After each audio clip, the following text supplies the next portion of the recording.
Hello, welcome you all in the engineering chemistry playlist and let's continue this playlist जिसमें आज हम देखने वाले हैं बॉयलर ट्रबल्स क्या होते हैं। इस बार हम इस तरह से पढ़ाएंगे क्योंकि ये थ्योरेटिकल ज़्यादा है, तो लेट्स अंडरस्टैंड। फर्स्ट देखो बेसिकली क्या होता है, वाटर को आप है ना मटेरियल इंजीनियरिंग मटेरियल्स में यूज़ करते हो। लाइक आप जब कि किसी भी वाटर को आप स्टीम बनाने के लिए वाटर को यूज़ करते हो, यानी कि भाप बनाने के लिए आप वाटर को यूज़ करते हो। उसके लिए बॉयलर्स होते हैं बहुत बड़ी बड़ी फैक्ट्रीज़ में, एंड उन भाप्स को टरबाइन पे फ्लो किया जाता है एंड सो ऑन, उनको यूज़ किया जाता है। So the water use for the steam making should be free from impurities. ठीक है, यानी कि जो वाटर आप यूज़ करिए वो इम्प्योरिटीज़ से फ्री होना चाहिए, यानी कि उसमें अशुद्धियाँ नहीं होनी चाहिए, हार्डनेस नहीं होनी चाहिए कुल मिला के। So otherwise it can give the certain troubles in a boiler में cause the explosion of in the boiler. Oh my God, so explosion हो सकता है उस बॉयलर में अगर अपन इम्प्योरिटीज़ को रखते हैं पर्टिकुलर वाटर में। So water should be soft and impurities free. Okay, now if the boiler feed water contains the impurities beyond the prescribed limit, they lead to the following problems। अगर इस तरह से अगर उसमें impurities को limit के according उस limit से ज़्यादा impurities है तो अपन को किस किस तरह की प्रॉब्लम होगी, that is priming, foaming, carry over. Second है बॉयलर कोरोजन। थर्ड है स्केल एंड स्लज फॉर्मेशन, जो आज अपन इस वीडियो में अपन इसको कम्प्लीटली देखेंगे विथ ट्रीटमेंट की किस तरह से इसको सोल्व भी किया जाए वो भी अपन बताएंगे। फोर्थ है caustic embrittlement. So let's start with the scale and sludge formation. Basically क्या होता है, देखो जब भी आप किसी बॉयलर को गर्म करते हो तो एक सेचुरेशन पॉइंट तक गर्म करते हो, उस पॉइंट तक जब ये पहुंच जाता है तो आपके जो भी वाटर के अंदर डिजोल्व सोल्ट है कैल्शियम एंड मैग्नीशियम के, that along with the other soluble impurities, यानी कि जो आपके डिजोल्व सोल्ट है कैल्शियम और मैग्नीशियम के इम्प्योरिटीज के साथ वाले, वो क्या होते हैं बॉयलर के इनर वॉल्स के ऊपर, अंदर वाली वॉल्स पे प्रेसिपिटेट हो जाते हैं, यानी कि एक तरह से वहाँ से निकल के चिपक जाते हैं।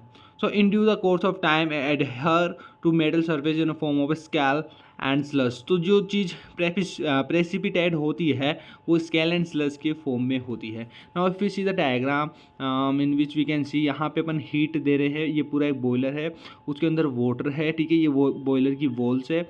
अब इसके अंदर कुछ ऐसे पार्टिकल्स है जो लूज प्रेसिपिटेट सस्पेंडेड हो जाते हैं, यानी कि जल्दी हो जाते हैं, that comes into the sludge. और जो हार्ड होते हैं वो किस में आते हैं, स्केल के अंदर आते हैं। So the hard adhering coating on the inner walls of the boiler.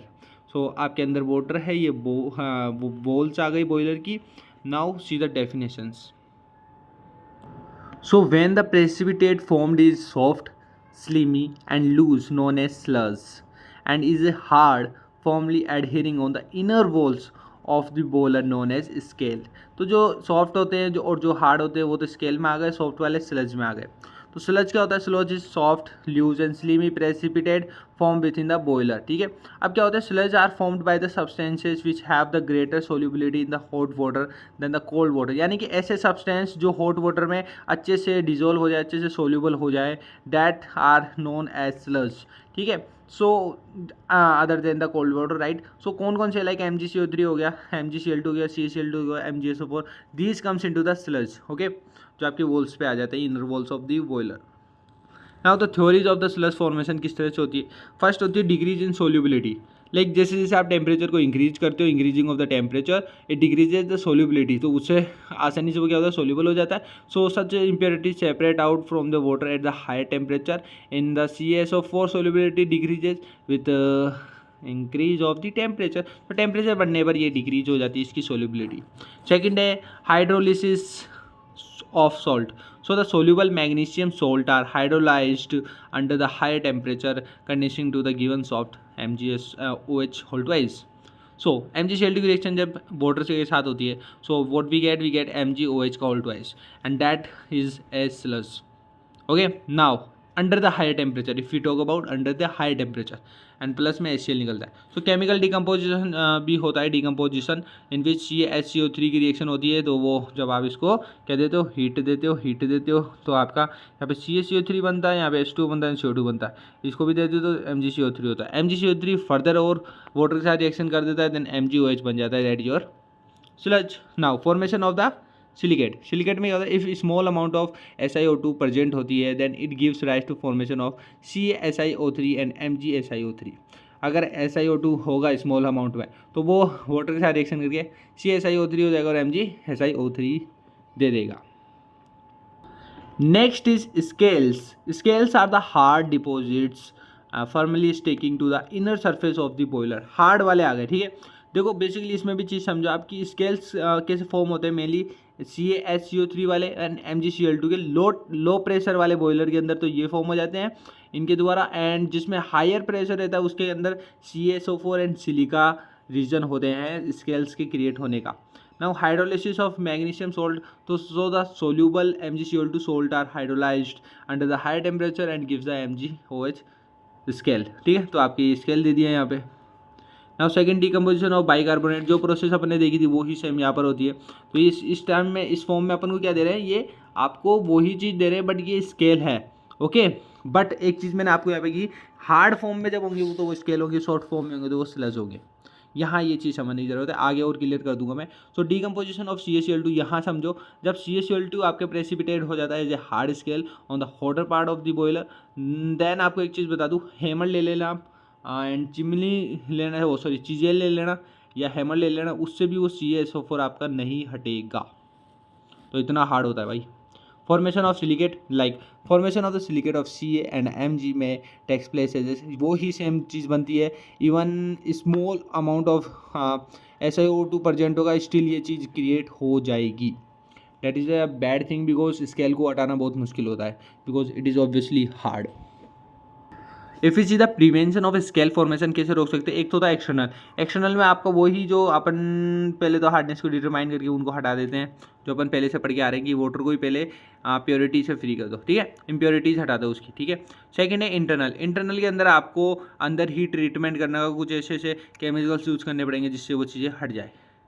तो जैसे कि फॉर एग्जांपल पहले आपका देखो यहाँ पे CaSO4 प्रॉब्लम कर रहा था, हैमर से भी नहीं हट रहा था, चिजेल से भी नहीं हट रहा था। So what we do, we will use the carbonate condition in which we use the sodium carbonate, जो बॉयलर आपके वाटर में ऐड किया जाता है, जो आपके CaSO4 को CaCO3 में कन्वर्ट कर देता है। वो आपका एक लूज स्लज बना देगा और लूज स्लज को अपन आसानी से ब्लो डाउन ऑपरेशन के थ्रू परफॉर्म कर सकते हैं। ब्लो डाउन में क्या होता है, कोल्ड वाटर तो आपका नीचे की तरफ प्रोसेस करता है और हॉट वाटर आपका ऊपर की तरफ प्रोसेस करता है। इस प्रोसेस के थ्रू आप क्या करते हो, लूज स्लज को हटा सकते हो, लेकिन स्केल फॉर्म को नहीं हटा सकते हो। स्केल फॉर्म कौन सी होगी, लाइक CaSO4 है, तो इसको नहीं हटा सकते, तो अपन ने पहले इसको CaCO3 में कन्वर्ट करा। अब हमें पता है CaCO3 क्या है, एक स्लज है, तो स्लज को तो अपन हटा सकते हैं। कैसे हटाएंगे, ब्लो डाउन ऑपरेशन के थ्रू। क्लियर है, नेक्स्ट चलते हैं।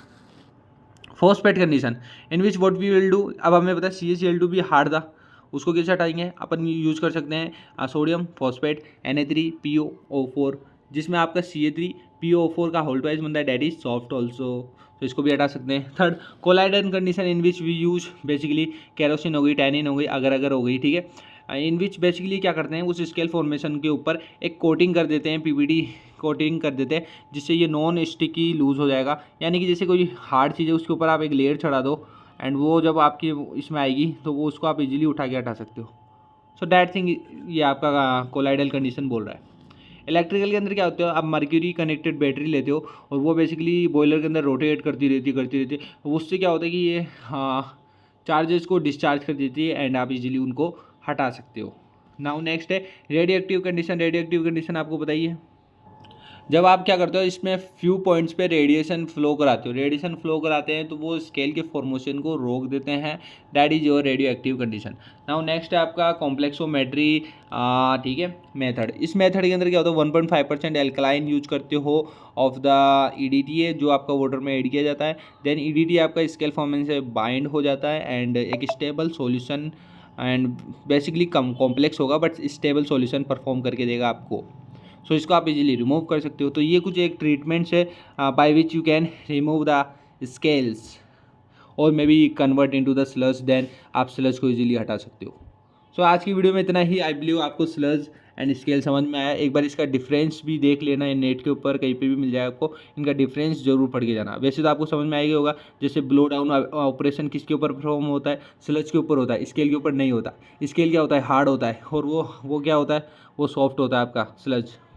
और बोले तो और क्या हो सकता है, जैसे स्लज आपका क्या क्या परफॉर्म करता है, किस सब्सटेंस से मिलके बना होता है, लाइक CaCl2 बताया मैंने, MgCl2 बताया था आपको, और MgSO4 बताया था, एक MgCl2 बताया था आपको। इसी प्रकार स्केल्स कैसे फॉर्म होते हैं, CaSO4 के कारण होते हैं, MgOH का होल ट्वाइस होता है, ठीक है। तो ये स्केल के कारण है, वो स्लज के कारण है। तो इस तरह से आप डिफ्रेंशिएट कर सकते हो। आई थिंक आपको आइडिया लगी गया होगा इस चीज़ का। Still and doubt you can drop a comment section, आप अपनी कमेंट दे सकते हो कमेंट बॉक्स में, we will help you to answer you. Okay, मिलते हैं नेक्स्ट वीडियो के साथ में। Thank you so much. Video को लाइक जरूर करके जाए एंड चैनल को जरूर सब्सक्राइब करें। एंड एक और काम कर दो, इतना कर लिया है तो यार please share this playlist, because आप हमें सपोर्ट करते हो तो हमें अच्छा लगता है। ओके, जय हिंद जय भारत। मिलते हैं नेक्स्ट वीडियो के साथ में। ओके।